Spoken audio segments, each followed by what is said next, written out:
আজকে উচ্চ মাধ্যমিকের আমাদের প্রথম দিনের পরীক্ষা ছিল 12ই ফেব্রুয়ারি 2026।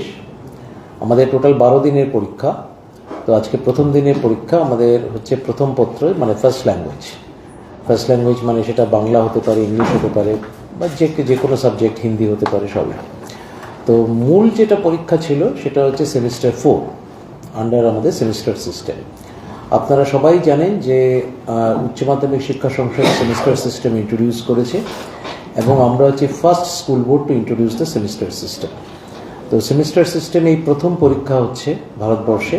তো সেটা তার ফাইনাল পরীক্ষা সেমিস্টার 4। আজকে তার প্রথম পত্রের ফার্স্ট ল্যাঙ্গুয়েজের পরীক্ষা হলো, এবং পরীক্ষা খুব সুন্দরভাবে হয়েছে। সেমিস্টার 4-এর সময় ছিল 10টা থেকে 12টা, সেটা একদম 12টার সময় খুব সুন্দরভাবে শেষ হয়েছে। তার কোনো অপ্রীতিকর ঘটনা, কোয়েশ্চেন পেপার শর্ট হওয়া বা ইত্যাদি কোনো ঘটনারই কিন্তু কোনো খবর নেই। তার সাথে প্যারালালি হয়েছিল অ্যানুয়াল সিস্টেম ওল্ড, যারা 2025-এর উচ্চ মাধ্যমিক পরীক্ষা বা তার পূর্বতন কোনো পরীক্ষা যারা পাশ করতে পারেননি, তারা অ্যাজ কন্টিনিউইং বা স্পেশাল ক্যান্ডিডেট হিসেবে পরীক্ষা দিয়েছেন। সেই পরীক্ষা 3 ঘন্টা 15 মিনিটের পরীক্ষা, 10টা থেকে 1টা 15 পর্যন্ত, সেটাও খুব সুন্দরভাবে হয়েছে।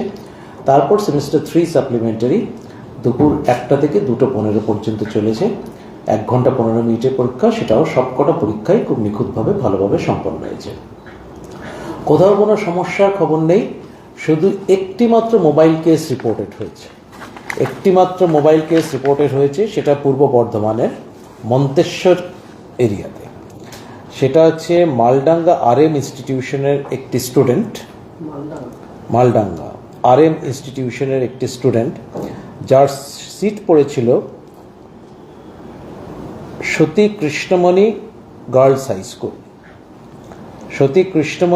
হাই স্কুলে একটি স্টুডেন্ট, তার নাম বলছি না, সে মোবাইল সহ ঢুকেছিল এবং আলটিমেটলি ধরা পড়েছে। ফলে তার মোবাইল বাজেয়াপ্ত করা হয়েছে, এবং তার কিন্তু সেমিস্টার 4 তার এনরোলমেন্ট ক্যান্সেল করা হয়েছে। সে কিন্তু আজকে প্রথম পত্রে, মানে ফার্স্ট ডেতে ধরা পড়েছে, কিন্তু সে আর কোনো পরীক্ষাতেই বসতে পারবে না। তাকে আবার সামনের বছর তাকে, মানে নেক্সট যখন হবে পরীক্ষা সেমিস্টার 4, তাকে সাপ্লিমেন্টারি মাধ্যমে সবকটা সাবজেক্টকে ক্লিয়ার করতে হবে। আমাদের মোবাইলের ব্যাপারে আমাদের খুবই স্ট্রিক্ট একটা স্ট্যান্ড আমরা নিচ্ছি, সবসময় গত কয়েকটি পরীক্ষা ধরেই নিয়ে যাচ্ছি। এবারেও তার কোনো ব্যতিক্রম হবে না, কারণ আমরা সবসময় চাই যে সবাই পরীক্ষাটা পরীক্ষার মতন দিক। তো সেই একটি মাত্র কেস ধরা পড়েছে। আর ওভারঅল অ্যাটেন্ডেন্সের রিপোর্ট অ্যাজ অফ নাও খুবই ভালো। অ্যাপ্রক্সিমেটলি 1% মতো অ্যাবসেন্ট রয়েছে, 99% প্রেজেন্ট রয়েছে। তো এটা খুবই ভালো ফিগার। মানে এটা সবাই এখনো রিপোর্ট করেননি, এখনো মানে আমাদের সবাই তারা অনলাইন পোর্টালে রিপোর্ট করতে পারেননি, কিন্তু এখনো অবধি যা রিপোর্টিং হয়েছে তার ভিত্তিতে বলতে পারি মানে এটা অ্যাকচুয়ালি লেস দেন 1%। তো আমি 1%ই বললাম একটু আপার সাইডে রেখে। অ্যাকচুয়ালি অ্যাজ অফ নাও যা ফিগার আছে দ্যাট ইজ লেস দেন 1%। ফলে প্রেজেন্টের হারও খুবই ভালো। ফলে সব দিক থেকেই সব ঠিক আছে, কোথাও কোনো সমস্যা নেই, এবং পরীক্ষাও খুব ভালোভাবে হয়েছে। কোনো ভেন্যুতে প্রশ্ন শর্ট পড়া বা এই জাতীয় কোনো কেস হয়নি। জেল থেকে পরীক্ষা দিচ্ছে এরকম কোনো ঘটনা কোনো নেই, একটাও রিপোর্টেড নয়। 10 জন সিক ক্যান্ডিডেট পরীক্ষা দিয়েছে অসুস্থ অবস্থায়, তারা পরীক্ষা দিচ্ছে, হয়তো ডিফারেন্ট হসপিটাল বা মেডিকেল ফেসিলিটিস থেকে পরীক্ষা দিয়েছে। অ্যাক্সিডেন্ট কোনো ঘটনা হয়েছে এরকম কোনো খবর নেই, কিন্তু হ্যাঁ অসুস্থ অবস্থায় পরীক্ষা দিয়েছে। কোনো মিসঅ্যাপ হয়েছে এরকমও কিন্তু কোনো ঘটনার কোনো খবর নেই। যেমন গতবার একটি ঘটনা ঘটেছিল, একটি দুর্ঘটনাজনিত ঘটনা হয়েছিল, কিন্তু এবারে কোনো রকম আপাতত কোনো খবর নেই। এটুকুই বলার। এমনি পরীক্ষা খুব ভালোভাবেই হয়েছে, প্রথম দিনের পরীক্ষা।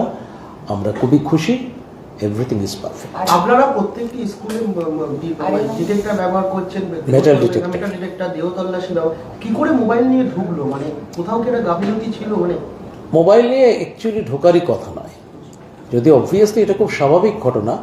আজকে যদি মানে কমপ্লিট মানে যেভাবে ফ্রিস্কিং হওয়া উচিত, আজকে এয়ারপোর্টে যেভাবে ফ্রিস্কিং হয়, সেখানে কি কেউ জাস্ট মোবাইল নিয়ে ঢুকতে পারবে? ডেফিনেটলি সম্ভব নয়। কিন্তু তাও এখানে ঠিক আছে, এটা জাস্ট মোবাইলটা ঢুকে গেছে, যেটা ডেফিনেটলি অনভিপ্রেত, কিন্তু সেটা যেহেতু এটা মানে যারা করছেন তারা তো খুব প্রফেশনাল, এটা তো মানে নন, তারা এটা কমপ্লিটলি ভলেন্টারিলি সার্ভিসটা দেন। নিশ্চয়ই কোনোভাবে সেটা ঢুকেছে, তার ডিটেইল ইনফরমেশন কীভাবে নিয়ে গেছে না নিয়ে গেছে তার ডিটেইল ইনফরমেশন এখন আমরা পাই। মাধ্যমিকে একটা ট্রেন্ড দেখা গেছে যে ছাত্রীদের সংখ্যাটা মানে এই মোবাইল নিয়ে ঢোকার ক্ষেত্রে বেশ অনেকটাই মানে প্রায় সেটা ফাইনাল ফিগারটা আমরা পরে বলতে পারবো যখন লাস্ট ডে অফ দি ক্ষেত্রেও দেখা যাচ্ছে একজন ছাত্রী আর কি। না, ছাত্র, ছাত্রী না, ছাত্র, এটা স্টুডেন্ট, মানে ছাত্র না গার্লস হাই স্কুল না। সিট পড়েছে সেটা হয়, সেটা অনেক সময় হয়। সেটা ফিস্কিং এর কোনো, যেহেতু ছাত্রীদের ফিস্কিং এর ক্ষেত্রে একটা ইয়ে থাকে সেটা না, এক্ষেত্রে আমাদের আগে দু একটি কেসে হয়েছে, গত বছর না তার আগের বছর 2025-এ বোধ হয় সেটা আমাদের ক্ষেত্রেও ছাত্রীর সংখ্যা বেশি ছিল যারা ধরা পড়েছিল। তো সেইটা নট নেসেসারিলি সেটা, কিন্তু কিছু কিছু ক্ষেত্রে সেটা হতেও পারে, একটা হিন্ড্রেন্স থাকতে পারে কিছুটা। তবে এখন অবধি মাত্র একটি কেস হয়েছে, ফলে এখনই আজকে তার কোনো জেনারেল কনক্লুশন টানার মতো কোনো সেই পরিস্থিতি এখন নেই। তার ডিটেল ইনফরমেশন এখন আমরা পাই। পরীক্ষার্থী এবং পড়ুয়া যারা অভিভাবকরা রয়েছে, একটা অভিযোগ আসে যে সময়সীমাটা অনেকটা কম রয়েছে। সময়সীমা কিসের সময়? পরীক্ষার না, পরীক্ষার কোন পরীক্ষাটার? পরীক্ষা না, সিলেবাস কমপ্লিট হলে পরীক্ষার কথা বলছি। আমি দুটোতেই আসছি। পরীক্ষার মধ্যে লেখার ক্ষেত্রে একটা সমস্যা দেখা যাচ্ছে। লিখতে পারেনি, কোশ্চেন লেন্থি এসেছে, স্টুডেন্টদের বক্তব্য কোশ্চেন লেন্থি এসেছে, 2 ঘন্টার মধ্যে কমপ্লিট করার জন্য মানে যতটা হওয়ার আচ্ছা, আমি কিন্তু ডাইরেক্টলি আমি বলছি, আমি যে সেন্টার বা ভেন্যুতে গিয়েছিলাম সরাসরি স্টুডেন্টদের সাথে কথা বলেছি, বরঞ্চ জেনারেল ফিডব্যাক হচ্ছে কোয়েশ্চেন সহজ এসছে।